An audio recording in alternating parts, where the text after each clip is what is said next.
ஓம் ஸ்ரீ குருப்யோ நமக. ஹரஹர சங்கர, ஜெய ஜெய சங்கர. தெய்வத்தின் குரல், 2ஆம் பாகம். அத்தியாயம் இதிகாசம் புராணம். பெயர் விவரம்.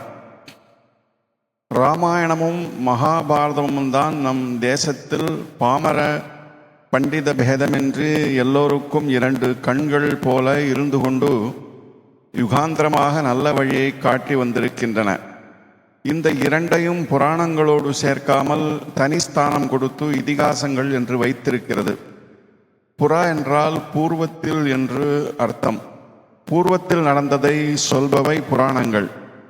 அவற்றில் எதிர்கால பிரடிக்ஷனும் வருகிறது. பூர்வத்தில் நடந்த கதையை சொல்வது என்று மட்டுமில்லாமல் புராணம் என்பதே பூர்வ காலத்தில் எழுதப்பட்டது என்று அர்த்தமும் செய்து கொள்ளலாம். பொயட்ரி, டிராமா முதலான பூர்வகால இலக்கிய சிருஷ்டிகளுக்கு பிறகு சமீபத்தில் புரோஸிலேயே கதை எழுதுவது என்று ஒரு இலக்கிய ரூபம் உண்டாயிற்று. அதற்கு நாவல் என்றே பெயர் வைத்தார்கள். நாவல் என்றால் புதியது என்று அர்த்தம். அந்த காலத்தில் இந்த ரூபம் பொயட்ரியைப் போலவும் டிராமாவைப் போலவும் இல்லாமல் புதிதாக வந்ததால் நாவல் என்றே பெயர் வைத்தார்கள். இந்த ரூபம் நம் நாட்டில் வந்தபோதும் நாவல் என்பதே மொழிபெயர்த்து நவீனம் என்றார்கள். நவீனம் புதியது என்றால் புராணம் பழையது. இந்த பெயரே புராணங்களின் தொன்மையை காட்டுகிறது. புராணம் என்று இருந்தால் அது சொல்ல வேண்டிய விஷயங்கள் 5 இருக்கின்றன என்று பஞ்சலட்சணம் கொடுத்திருக்கிறது. அவை: 1 சர்க்கம், ஆதியில் நடந்த சிருஷ்டி. 2 பிரதி சர்க்கம், அப்புறம் அந்த சிருஷ்டி யுகங்கள் தோறும் கவடு விட்டு கொண்டு பரவியது. 3 வம்சம், பிரம்மபுத்திரர்களிலிருந்து ஆரம்பித்து ஜீவகுலம் எப்படி தலைமுறை தலைமுறையாக வந்தது என்ற விஷயம். 4 மன்வந்தரம், 1000 சதுர்யுகங்களில் லோகம் பூராவுக்கும் மனுஷகுல முன்னோர்களாக இருக்கப்பட்ட 14 மனுக்களின் காலத்தை பற்றிய விஷயங்கள். 5வது வம்சானு சரிதம், தேசத்தை பரிபாலித்த ராஜாக்களின் வம்சாவளி. சூரிய வம்சம், சந்திர வம்சம் என்பது போன்ற டைனாஸ்டிகளின் விவரம். இன்னும் பூகோள வர்ணனை, ககோள வர்ணனை என்பதாக லோகங்களை பற்றி விரிவாக வர்ணிக்க வேண்டும். இங்கே புராணம் என்பது ஹிஸ்டரியாக மட்டுமின்றி ஜாகிரபியாகவும் இருக்கிறது. இதிகாசம் என்பது இதிஹ ஆசம். இதிஹ ஆசம் என்றால் இப்படி நடந்தது என்ற அர்த்தம். இதி ஆசம் என்றாலே இப்படி நடந்தது என்றாலும் நடுவிலே ஒரு ஹ போட்டிருக்கிறது.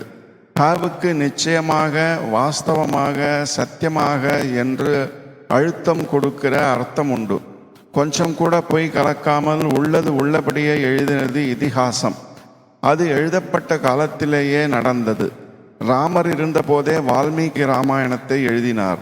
பஞ்சபாண்டவர்கள் இருந்தபோதே வியாசாச்சாரியால் கூட இருந்து பாரதத்தில் வரும் சம்பவங்களை எல்லாம் நேரில் பார்த்தவர். புராணம் என்ற பெயர்படி அவர் பழைய விஷயத்தை சொன்னபோதும் தீர்க்க திருஷ்டியால் உள்ளது உள்ளபடி பார்த்துதான் எழுதியிருப்பார். என்றாலும் அதை கேட்ட மற்றவர்களுக்கு, அவர் காலத்தவர்களுக்கு அந்த விஷயங்கள் தெரியாது. மகாபாரதம், ராமாயணம் ஆகியவை இப்படி இல்லை. அவை முதலில் பிரச்சாரமான போது லோகத்தில் இருந்தவர்களுக்கே அவற்றிலுள்ள அநேக பாத்திரங்களையும் சம்பவங்களையும் தெரியும். அதனால்தான் இவற்றில் நிஜம்தானா என்று நாம் சம்சயிப்பதற்கு இடமே இல்லை என்பதை காட்ட இதிஹ ஆசம் என்று ஹ போட்டு உறுதிப்படுத்தி இருக்கிறது. இதிஹ ஆசம் என்றால் இப்படி இருக்க வேண்டுமென்று அவர்கள் சொல்கிறார்கள், அதாவது பெரியோர்கள் சொல்கிறார்கள் என்று அர்த்தம் செய்து கொள்ளலாம்.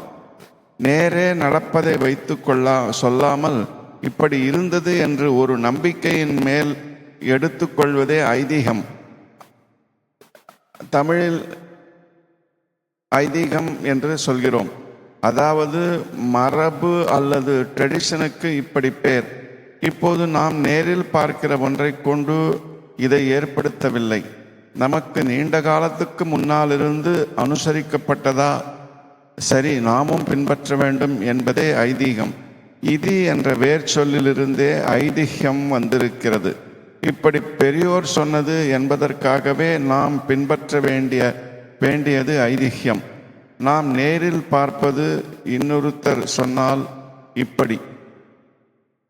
நாம் நேரில் பார்ப்பது இது.